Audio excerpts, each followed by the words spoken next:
I'm Jacqueline Clarizo, and I'm a physician assistant, and I have a very special guest with me. This is my father, Leonard Clarizo. Today we're going to talk about his experience with coronavirus. This interview is not intended to give any medical advice at all. If you have any symptoms of coronavirus, you should immediately call your primary care physician. All right, so let's get started. How old are you? 55. Okay. Do you have any comorbidities? I have a little high blood pressure, and I take a small cholesterol pill. Okay, good.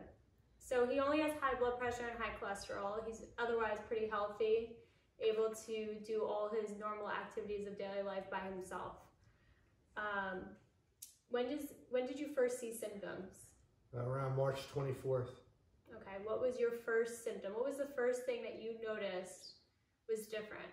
I was very fatigued, very tired, and I had started running a fever. Okay. Do you know what your fever was? Like the range? I remember we took it. About 101. Yeah, his fever ranged about 101. It didn't really go any higher than that. It was pretty low grade. And you had body aches, chills. Chills. What part of the day was the worst for you? Nighttime. Okay. Yeah, nighttime was really bad. And what did we do when you started to feel sick? What did you do most of the day? I slept most of the day in bed and never came out of bed. Okay. And did you eat? Did you have an appetite? No appetite. Lost my appetite, but I was drinking a lot of fluids. What did we have you drinking most of the time? What were you drinking upstairs? Water, Gatorade, Pedialyte, stuff like that. So my dad does get really bad colds. A lot of times in the winter when he gets a flu, it's pretty bad. So we weren't sure if this was coronavirus initially. Some of these symptoms he gets yearly. And so did you start to feel short of breath right away? When did you start to feel short of breath? About 3 days later, after my symptoms, I started getting short of breath. Okay. And how long did we wait to seek help? About a week. Okay. About a full week. What made you want to seek help? I couldn't breathe at that point. I needed to go get some care. Okay. At this point, he was very confused. He was a little dizzy, couldn't really stand upright. He was having a little bit of GI symptoms. And it was really necessary that we went because he wasn't getting any better. So what did we do first? We went to the urgent care? Yeah, we went to urgent care, and I waited a couple hours, and they tested me and said that I was sick and I needed to get to the emergency room. Okay. And at the urgent care, they also did a rapid flu that was negative. They did a chest x-ray, which showed pneumonia, but because of his body habit, because it was a little bit limited, they couldn't confirm pneumonia. So we had to come home for a second, and then we decided to go to the emergency room. Yeah, we went to St. Joe's in Patterson, but we had to wait 4 hours, so we left there, and we ended up at St. Barnabas Hospital in Livingston. St. Barnabas Hospital, when we arrived, everyone was in hazmat suits. I think it's really important to stress that we couldn't go in with you. We dropped him off at a triage nurse, and we told her kind of his history, his comorbidities, his medications, what's been going on, his symptoms, and then we basically put him in a wheelchair and left him to go. Correct. Yeah. So how long did you wait to be seen in the ER? How long did it take you while you were in that wheelchair to be seen?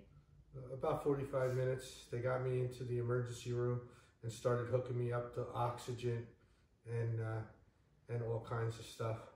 So at the time, me and my mom were waiting in the parking lot. We weren't allowed to go in with him. We had no form of communication with the doctors or anyone in the emergency room, which was really scary.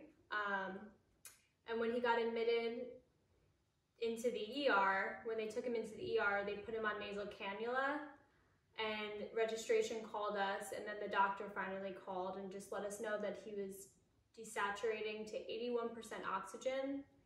And he needed to be on nasal cannula. They weren't sure if they were going to need to intubate him or if he was going to be on a ventilator at any point. They also told me that his QT was prolonged, right, Dad? Yeah, my QT was prolonged, yeah. Yeah, and they were going to admit him for that as well. They drew blood, and they saw that his potassium was extremely low, dangerously low, about 2.8. and they were admitting him for these 3 reasons, which was low oxygen saturation, prolonged QT, and hypokalemia, which is low potassium. How long did it take you to get admitted into the hospital, like to get put into a room? About an hour and a half, 2 hours maybe. And were you happy? Everyone was very nice to you? Yeah, everybody was very nice to me. They took care of me very well. Okay. We waited a really long time just to see if he was admitted and make sure he was okay. And then once we got home, our only form of communication with the doctors was if they called us, or if we called and we got an answering service where we left a message to talk to the doctors. Once I got home about 3 a.m., the doctor called me and said that his oxygen saturation was very low, he had a fever, he had hypokalemia, and that they weren't sure if they were going to need to intubate him if nasal cannula wasn't doing the job to keep his oxygen up. So, did you ever have any of these problems before? Did you ever have prolonged QT, low potassium? Never. Never had prolonged QT or low potassium before. This is all something that's new with the virus. Right. Did they test you for the virus in the ER? Yeah, they tested me in the ER. They took a nasal swab and put it up each nostril. Pretty high, right? Yeah, very high. Yeah. And they didn't test you at the urgent care, correct? No, not at the urgent care. Not for coronavirus. Okay. And then, what was your experience at the hospital like? Give us like a daily, like what happened every day? Well, I would sleep a lot, and you know, I try to get up as much as I can when I could, and take the oxygen off. But then I needed it back on, so you know, just sleeping was a lot of sleeping and a lot of resting. So initially he was on 2 liters of oxygen. He was satting about 93%. They tried to drop his oxygen down to 1 liter, and then he desatted to 88. So they put it back up to 2 liters of oxygen to keep him above 90% oxygen. What else did they do? Did they hook you up anything for your heart? Yeah, they put a monitor to check my heart rhythm, and you know, and they put an IV in me for fluids. Yeah, so I communicated with the doctors. We got him hooked up to telemetry just to monitor his arrhythmia. That was just to make sure he didn't go into an arrhythmia because his prolonged QT. Did you get any medications in the hospital? Yeah, I was taking potassium pills. I was taking the new drug, the malaria drug. So the hydroxychloroquine he was getting? Yes, and some zinc. Did they give you the hydroxychloroquine before your test came back for coronavirus? Yeah. They started me before my test came back positive. Okay. And how often did the nurse come in? They came in every couple hours to check on me and take my blood pressure, my vital signs, and my temperature, and to give me my medication. Okay. And what did the nurses look like? What were they dressed in? They were all covered with their masks and all their protective gear. Couldn't really see what they looked like. Mm-hmm. And how often did you see the doctor? The doctor, it was hard to tell when the doctor came in. I didn't know the difference between the doctor and the nurse, but I think they were there once a day. Okay. What was the hardest part about being in the hospital? The nighttime was very long. You know, getting through the night was long. And when you feel like you can't breathe, it's long. Yeah.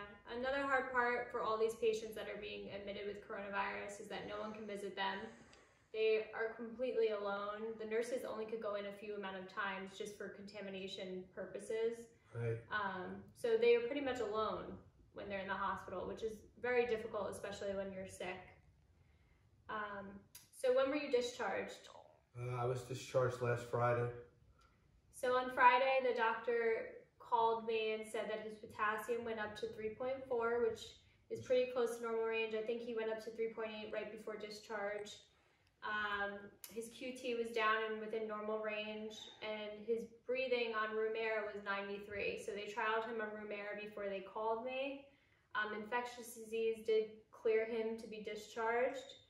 There is always a risk that when you discharge somebody with coronavirus that they can be readmitted. He wasn't completely 100% upon discharge, but he was about to get a roommate and he didn't feel comfortable having a roommate at the time. Also, the viral load he'd be around would increase.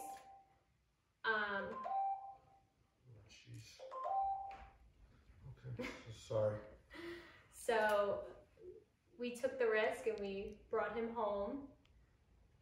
But you weren't 100% upon discharge? No. No. But getting better every day a little bit. Okay. And what are you doing now that you're home? Like, what do you do every day? How do you feel? Get up, take a shower, try to eat as much as I can, try to go for a walk. I do a lot of breathing exercises, and I'm just trying to rest and get stronger. Okay.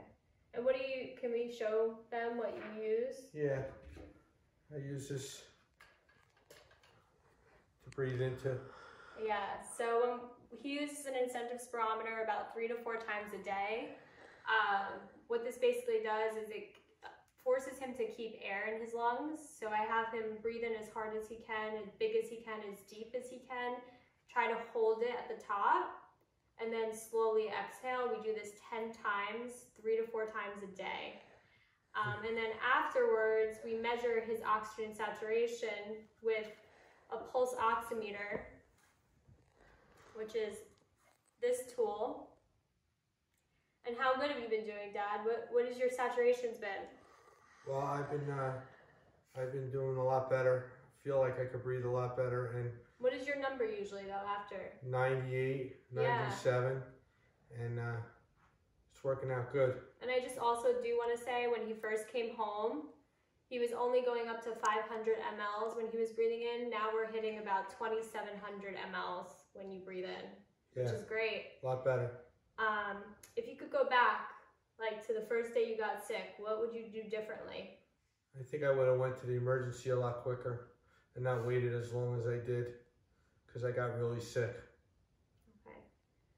And is there anyone you want to thank? Yeah, I'd like to thank everybody at St. Barnabas, all the nurses and all the staff for getting me better. And I'd like to thank my daughter.